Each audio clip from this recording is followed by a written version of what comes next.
A geopolítica está em ebulição, e as decisões que estão sendo tomadas hoje vão moldar o futuro de nações inteiras.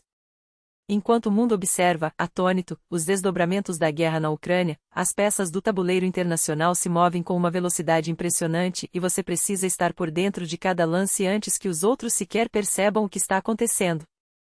Os Estados Unidos apertam o cerco, sanções contra a Ucrânia, pressões sobre aliados de Putin, e uma guerra econômica que promete ser tão devastadora quanto os confrontos no campo de batalha.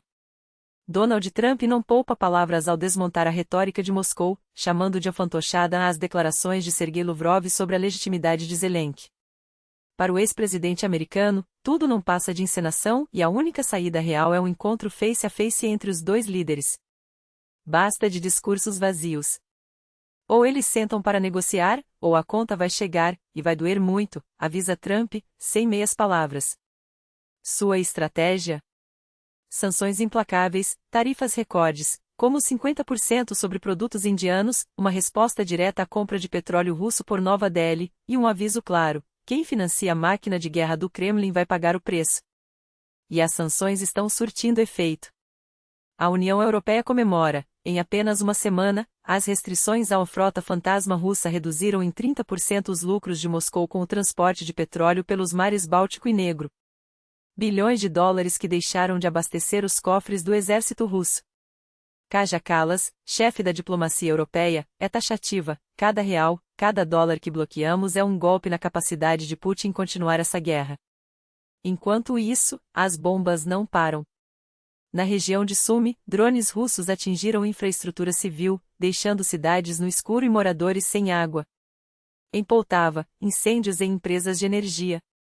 Em Kherson, mais vidas ceifadas, um morto e 3 feridos em um único dia. A guerra não dá trégua, e o preço é pago por quem menos tem culpa.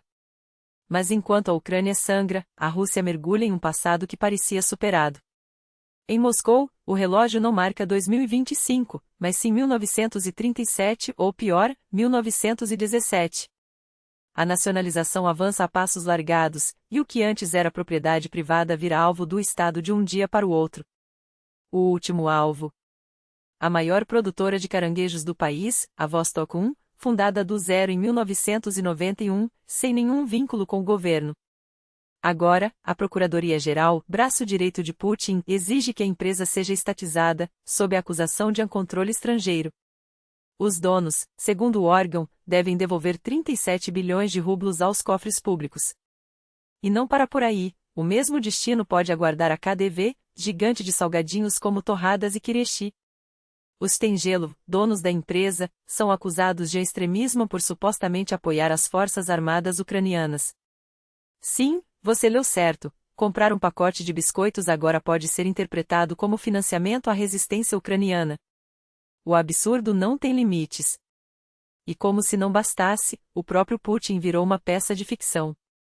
Investigadores da Rádio Livre Europa revelaram algo estarrecedor: pelo menos 10% das imagens e discursos do Ankh-Czar são gravados com antecedência, editados e lançados como se fossem ao vivo.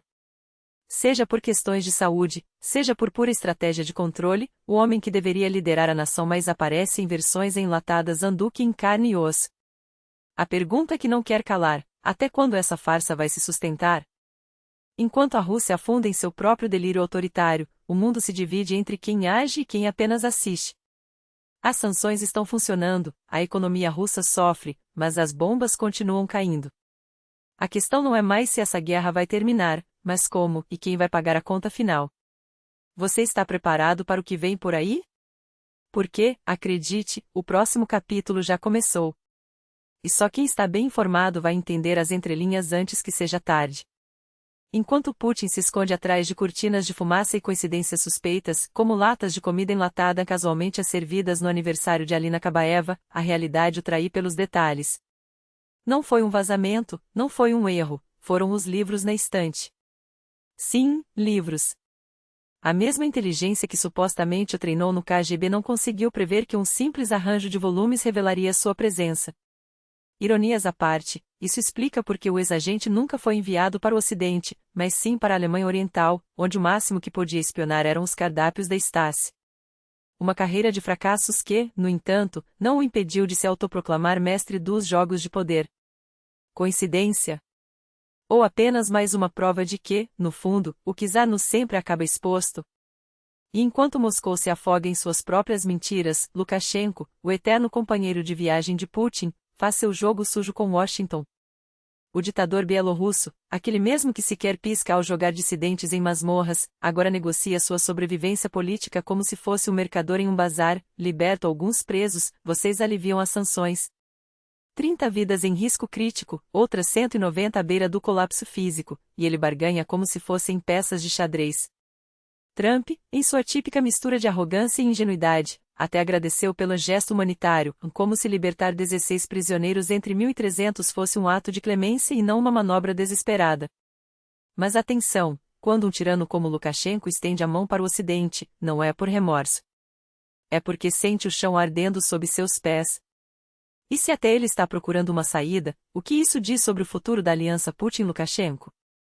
Mas nem tudo são sombras.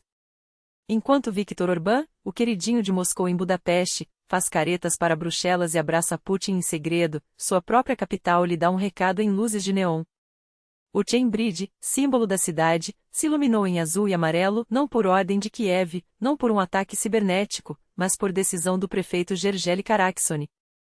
Apoiar a independência da Ucrânia é nosso dever moral e interesse nacional, escreveu ele, enquanto os lacaios de Orbán se contorciam de raiva, chamando o gesto de a vergonha e ao fundo do poço. Engraçado como a democracia, mesmo sufocada, sempre encontra uma fresta para respirar. E quando até a Hungria, esse bastião do autoritarismo disfarçado, mostra rachaduras, fique atento, o vento está mudando de direção. E falando em dinastias podres, por que se contentar com os Kadyrov quando o Tajiquistão oferece um reality show ainda mais grotesco?